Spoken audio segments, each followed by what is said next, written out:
शं वरुणः शन्नो भवत्वर्यमा शन्न इन्द्रो बृहस्पतिः शन्नो विष्णुरुक्रमः ॐ शान्ति शान्ति शान्तिः।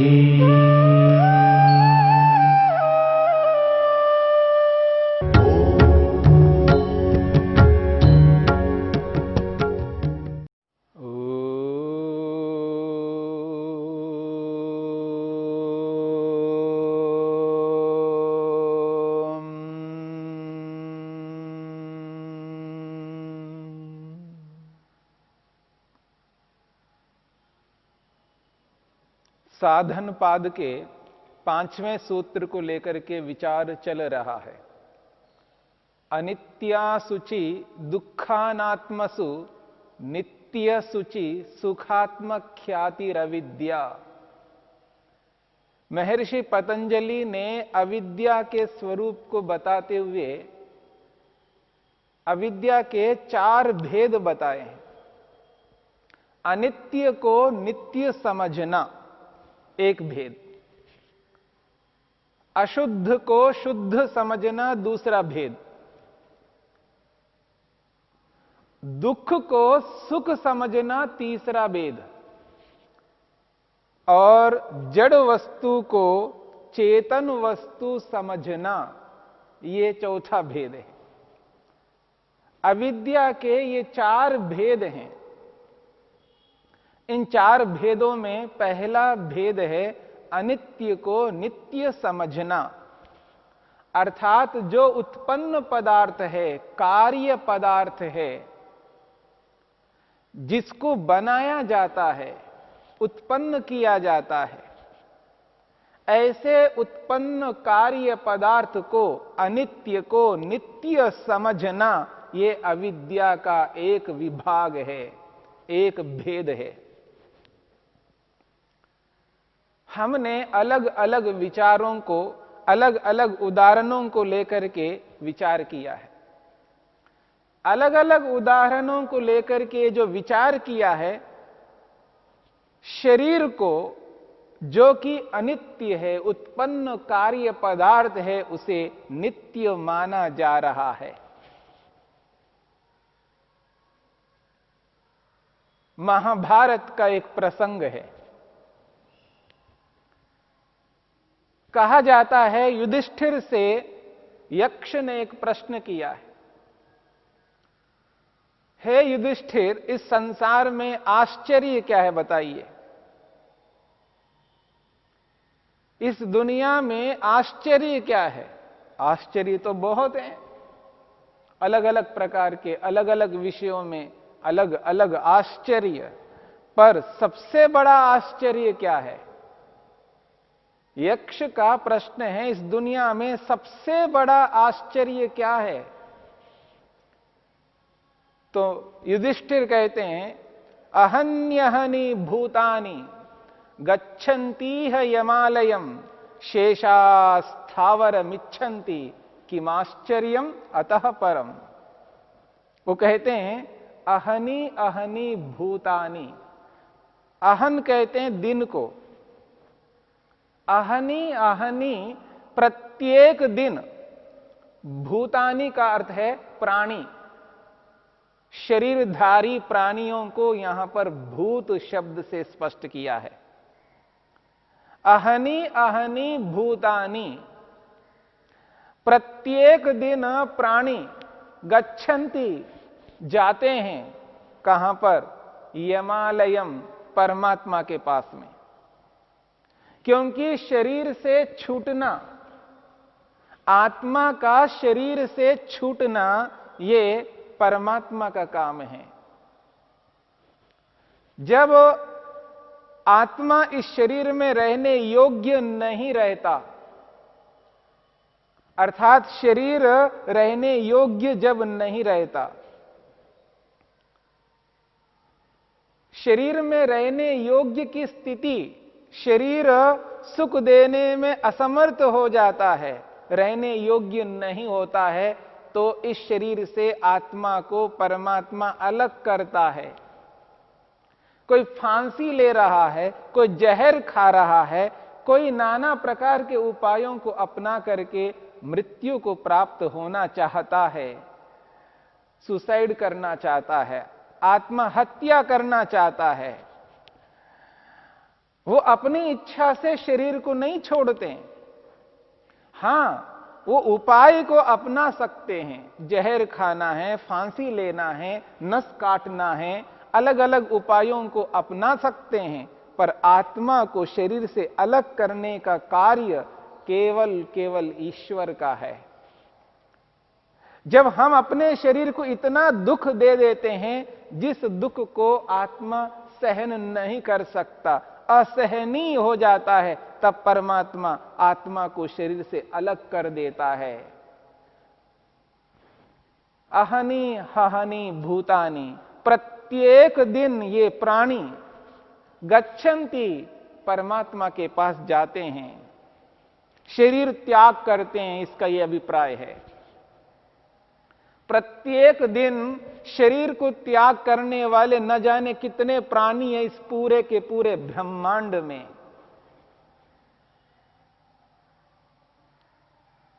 प्रथा नहीं, पूरे ब्रह्मांड में हर क्षण कहीं ना कहीं कोई ना कोई प्राणी शरीर को त्याग कर रहा है। प्रत्येक क्षण। अब देखिएगा कितने प्राणी हैं इस पूरे के पूरे ब्रह्मांड में। प्रत्येक दिन शरीर को त्याग करते हुए जो प्राणी हैं वो ईश्वर के अधिकार में, ईश्वर के नियम में जा रहे हैं। गच्छन्ति यमालयम, अहनि अहनि भूतानि गच्छन्ति है यमालयम।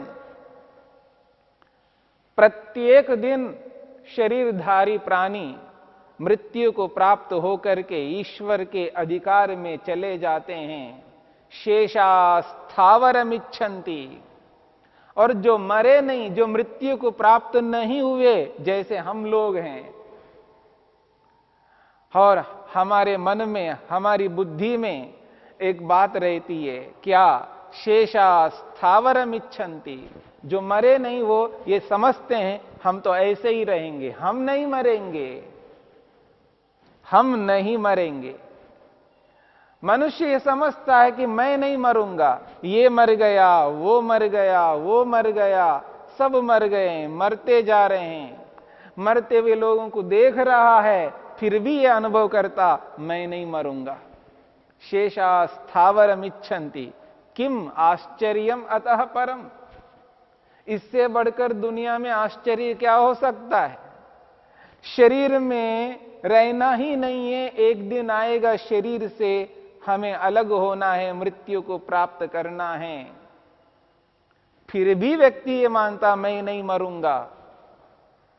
ये जो स्थिति है यही अविद्या है। इसी को कहते हैं अनित्य को नित्य समझना। ये जो शरीर है ये अनित्य है, पर व्यक्ति ये अनुभव करता है मैं नहीं मरूंगा, मैं नहीं मरना चाहता हूं। दो बातें हैं, अभी मैं नहीं मरना चाहता हूं ये एक अलग बात है। कोई भी ये नहीं चाहता कि मैं अभी मर जाऊं, लेकिन कभी ना कभी मरूंगा। लेकिन व्यक्ति ये एहसास करता नहीं मैं कभी नहीं मरना चाहता हूं। मेरी बात को समझने का प्रयत्न करना। मैं नहीं मरना चाहता हूं अर्थात अभी नहीं मरना चाहता हूं, मेरा लक्ष्य पूरा नहीं हुआ है, मेरा प्रयोजन पूरा नहीं हुआ है, जो मेरा टारगेट है, मेरा जो एम है, उसको जब तक मैं पूरा नहीं करूंगा तब तक शरीर में रहना चाहता हूं। ये एक अलग बात है। मैं नहीं मरना चाहता हूं, अभी नहीं मरना चाहता हूं जब तक लक्ष्य को पूरा ना करूं, जब तक अपने प्रयोजन को पूरा ना करूं तब तक मैं शरीर में ही रहना चाहता हूं। एक अलग बात है। लेकिन व्यक्ति ये सोचे कि मैं नहीं मरना चाहता हूं, मैं कभी नहीं मरना चाहता हूं, मैं इस शरीर में रहना चाहता हूं, ये जो बात है यही अविद्या है। इसी को कहते हैं अनित्य को नित्य समझना। अनित्य को नित्य समझना ये अविद्या का एक विभाग है। जो उत्पन्न होता है वो नष्ट होता है, जो आता है वो जाएगा। न केवल व्यक्ति शरीर को ऐसा मानता है, व्यक्ति धन को भी ऐसे ही मानता है। बस जो धन आया है मेरे पास, जो पैसा मेरे पास आए, बस अब मेरे ही पास रहे, अब मेरे पास से जाए नहीं। अनित्य को नित्य समझ रहा है। कोई सोना चांदी को नित्य समझता है, बस मेरे पास आ गए तो अब मेरे पास ही रहे, अब ये नष्ट ना हो, अब ये कोई दूसरा न छीने, कोई ना ले जाए, ये सदा मेरे पास रहे। जब व्यक्ति को ये बोध होना चाहिए, जो आया है तो जाएगा, जो आज पास में नहीं है तो आया था, अब है तो कल को नहीं रहेगा। इस बात को समझने का प्रयत्न करना है। अनित्य को नित्य नहीं समझना। जो सदा रहने वाला नहीं है उसको सदा रहने वाला नहीं मानना। कोई शरीर को लेकर के, कोई धन को लेकर के, कोई जमीन को लेकर के, धरती को लेकर के, अनित्य को नित्य समझना। इसलिए महर्षि वेदव्यास ने कहा ध्रुवा पृथ्वी। ये जो धरती है, जो पृथ्वी है, इस पृथ्वी को, इस धरती को आदमी मानता है ध्रुवा, ये नित्य है, स्थिर रहने वाली है, सदा रहने वाली है ये धरती। जितना भूभाग मेरे पास में है, जितने एकड़ हैं, बस ये ऐसे ही रहें, ये सारी की सारी धरती इसी रूप में रहे, पर नहीं रह सकती है। यदि आती है तो जाएगी। जो आता है वो जाएगा, चाहे वो धन हो, वो सोना हो, चांदी हो, वो शरीर हो, मकान हो। जब व्यक्ति मकान बना लेता है, बड़ा सुंदर मकान बनाया, वो ये आशा रखता है, वो ये एहसास करता है कि बस ये ऐसा ही रहे, नहीं रह सकता, हरास होगा, कमी आएगी, एक दिन टूटेगा। व्यक्ति को दुख होता है, कष्ट होता है। क्यों? क्योंकि उसको नित्य समझता है। ऐसा ही रहे, ये जो बोध है यही नित्य समझना है। जो वस्तु उसके पास आई हुई है, उस वस्तु को उसी रूप में रखना चाहता है, उसमें परिवर्तन ना हो ये एहसास करता है, ये अनुभव करता है, बस ऐसा ही रहे, ये नहीं रह सकता। कोई भी पदार्थ ऐसा नहीं रह सकता। कितना ही उत्कृष्ट पदार्थ हो, कितना ही श्रेष्ठ हो, कितनी कीमती वस्तु हो, यदि वो उत्पन्न पदार्थ है, उत्पन्न वस्तु है, वो कभी सदा नहीं रह सकता। इस बात को जिस दिन व्यक्ति अनुभव करता है, उस दिन ये अविद्या हट जाएगी, और अविद्या के हटते ही विद्या आ जाएगी। विद्या के आते ही दुख दूर होगा। ज्ञानान मुक्ति कहा है। महर्षि कपिल ने सांख्य दर्शन में ज्ञान से मुक्ति प्राप्त होती है, ज्ञान से दुख छूट जाता है, ये बात कही है। यदि दुख को दूर करना चाहते हैं, कष्ट को, पीड़ा को, समस्या को, बाधा को दूर करना चाहते हैं, तो ज्ञान को लाना होगा, अर्थात विद्या को अपने मन में, अपनी बुद्धि में स्थापित करना होगा। यदि विद्या है तो दुख नहीं होगा। पर अभी तो जीवन में दुख इसलिए आ रहा है क्योंकि अविद्या है। अनित्य को नित्य समझा जा रहा है। इस अनित्य को नित्य जब तक समझते जाएंगे, तब तक ये दुख कभी दूर नहीं हो सकता। दुख को दूर करना है तो अनित्य को अनित्य ही समझना है। और जो नित्य परमात्मा है, जो नित्य आत्मा है उसको हमने भुला दिया है।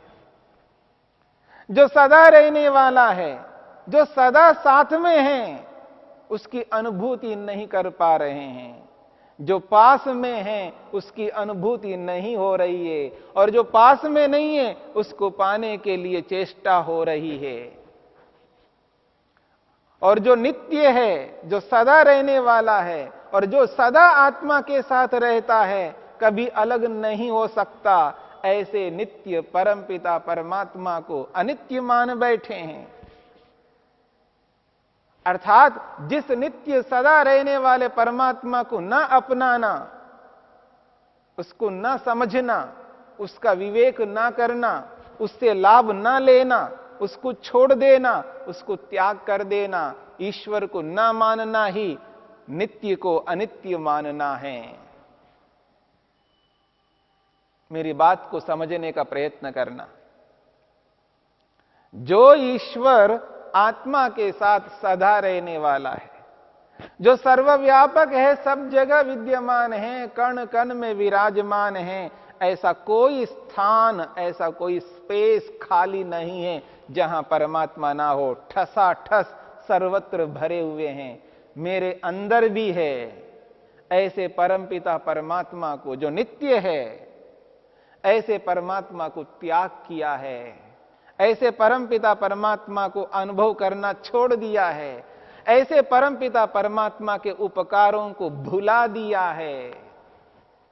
ऐसे नहीं कर सकते। योग को जीवन में उतारो। और जब व्यक्ति योग को जीवन में उतारता है, क्रिया योग को अपनाता है, ईश्वर प्रणिधान को एहसास करता है, अनुभव करता है, तब व्यक्ति ऐसा नहीं कर सकता। तब नित्य परमपिता परमात्मा को नित्य ही अनुभव करता हुआ, जो सदा मेरे साथ है, मुझसे अलग नहीं हो सकता, ऐसे प्रभु को अनुभव करने लगता है, उसका एहसास करने लगता है। उस स्थिति में नित्य को नित्य मानना संभव है। नहीं तो अभी हम अनित्य को तो नित्य समझ रहे हैं, और जो नित्य परमात्मा है, जो सदा साथ में रहता है, उसको भुलाना, उसको अपनाना नहीं, उसको एहसास न करना, उसका बोध न करना, यही नित्य को अनित्य समझना है। इसलिए छोड़े हुए हैं। क्योंकि जिसको अपनाना चाहता है, जिसको पकड़े रखना चाहता है, वो इसलिए रखना चाहता है क्योंकि उसको नित्य मान रहा है, जो कि अनित्य है। और जो नित्य है, जो साथ में विद्यमान है, बस केवल अनुभव करने की आवश्यकता है, महसूस करने की आवश्यकता है। और उसको भुला देना, अर्थात उस पर मान्य न रखना, उसका मान न करना, उसका महत्व न स्वीकार करना। जो नित्य है, सदा है, इसी नित्य परमपिता परमात्मा को अनित्य मानना है। इसलिए अनित्य को अनित्य मानना और नित्य को नित्य मानना ही विद्या है। और जब तक ये विद्या हमारे पास में नहीं रहेगी, तब तक अविद्याग्रस्त होकर के दुखी ही दुखी होते रहेंगे।